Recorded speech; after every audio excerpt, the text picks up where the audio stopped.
Ini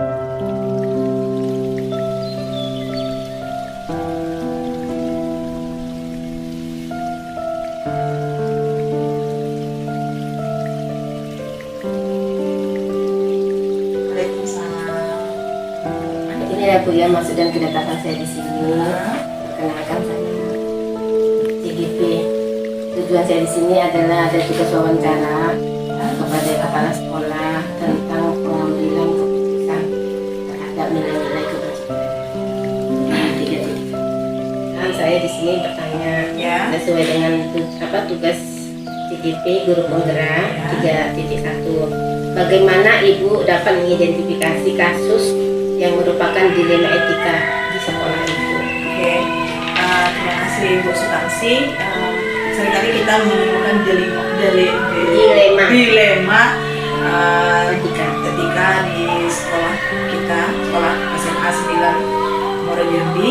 Hal yang pertama saya lakukan untuk mengidentifikasi adalah menanyakan pendapat Dewan Pendidik, dari guru, staf TU. Kira-kira kasus ini apakah masuk kepada dilema etika? Yang kedua, saya akan mengidentifikasi dari siswa, dan yang ketiga, saya akan merujuk kembali kepada peraturan sekolah atau lebih kayak dokumen satu, karena setiap sekolah kan memiliki dokumen satu. Setiap kali ada dilema atau persoalan yang terjadi, kita bisa merujuk ke salah satu tiga itu. Nanti 3 ya Bu ya, identifikasi ya Bu ya, laporan dari Dewan Guru, melihat keseharian dari perilaku siswa, kan ada buku kehadiran dan buku siswa. Yang ketiga merujuk perhatian terhadap dokumen satu. Oke, yang berikutnya ya Bu, yaitu selama ini bagaimana Ibu menjalankan pengambilan keputusan, terutama untuk kasus-kasus di mana ada dua kepentingan yang benar dan yang salah terhadap nilai-nilai kebajikan. Antara nilai yang benar itu bertentangan gitu, dua nilai bertentangan terhadap nilai-nilai kebajikan. Ya, misalnya ada masalah atau kasus siswa, contoh ya Bu ya, contoh siswa yang sebenarnya dia memiliki kepribadian yang bagus, sikap yang bagus, tingkat keagamaan yang bagus, tetapi sangat lemah di bidang akademik. Ini kan merupakan dilema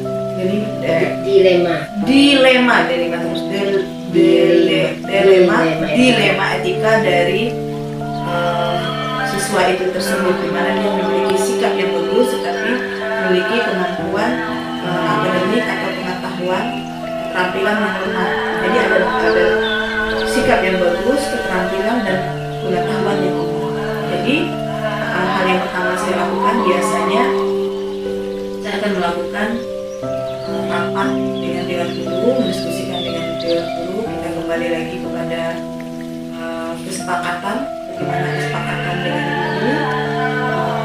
Selanjutnya saya akan merujuk kembali kesepakatan yang sudah ada, dan saya akan melihat peraturan sekolah, bagaimana peraturan, dan juga merujuk kepada peraturan undang-undang yang berlaku mengenai kurikulum.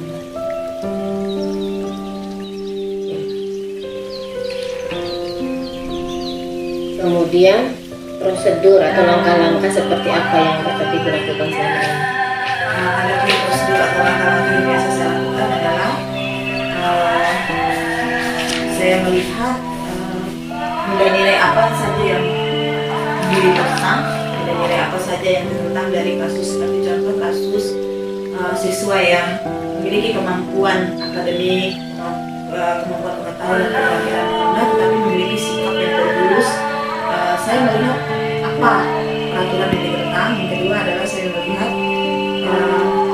kira-kira siapa saja yang dirugikan, dan yang berikutnya situasinya apa saja, situasi yang terjadi apabila saya memihak apa risiko yang terjadi apabila saya memihak kepada siswa yang memiliki dilema etika. Dilema terus ya. Lanjut.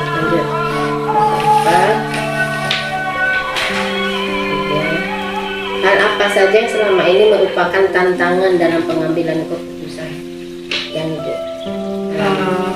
Jelas itu adalah tantangan yang saya rasakan adalah adanya ketidakpuasan dan rasa ketidakadilan baik dari individu baik atau dari kelompok. Contoh, siswa yang memiliki kemampuan akademik yang rendah dan memiliki kemampuan sikap yang bagus itu akan merasa dirugikan. Kenapa? Karena semua kita kan tidak memiliki kemampuan yang sama, kita memiliki kemampuan yang berbeda. Jadi sementara tiga penilaian afektif, sikap dan psikomotor itu dua ini rendah sementara sikapnya tinggi. Jadi tantangan yang saya hadapi kadang-kadang itu protes dari siswa itu sendiri, komplain dari siswa atau protes dari siswa. Yang ketiga adalah protes dari dewan guru dan juga masyarakat terhadap kebijakan dan dilema etika yang saya hadapi. Susah serius. Dilema. Dan kita lanjut ya Bu ya. Ya, lanjut. Apakah Ibu memiliki sebuah jadwal dalam menyelesaikan kasus tersebut? Tidak ada jadwal, tetapi apabila saya secara insidental aja, apabila kasus itu datang terjadi, saya memetakan kasus ini, mengajak dengan guru berdiskusi, lalu melihat resiko terkecil dari pengambilan keputusan. Risiko terkecil yang mengorbankan risiko terkecil. Yang kedua, yang keberapa tadi? Saya tidak ininya jadwalnya itu insidental saja. Apabila saya berhadapan dengan masalah, berhadapan dengan kasus dilema etika ini terjadi, saya langsung mengeksekusi. Saya berdiskusi dengan dewan guru atau berdiskusi dengan guru BK, dan lalu saya membuat atau mengajak guru BK ini untuk memahami peristiwa-peristiwa dilema etika yang terjadi pada saat itu. Intinya tidak ada jadwal ya Bu ya. Tidak ada Ketika jadwal. ada masalah, kasusnya langsung diselesaikan dengan mudah. Sesuai.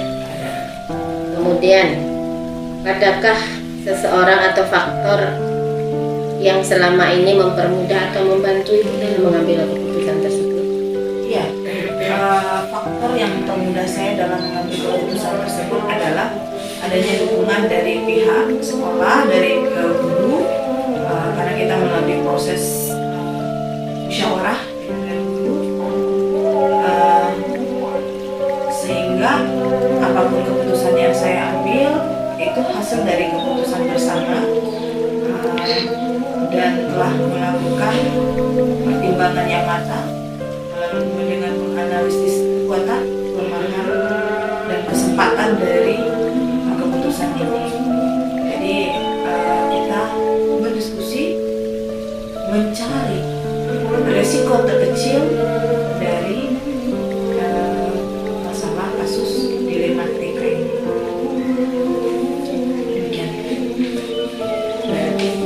Ada dari buku dan faktor ya Bu ya.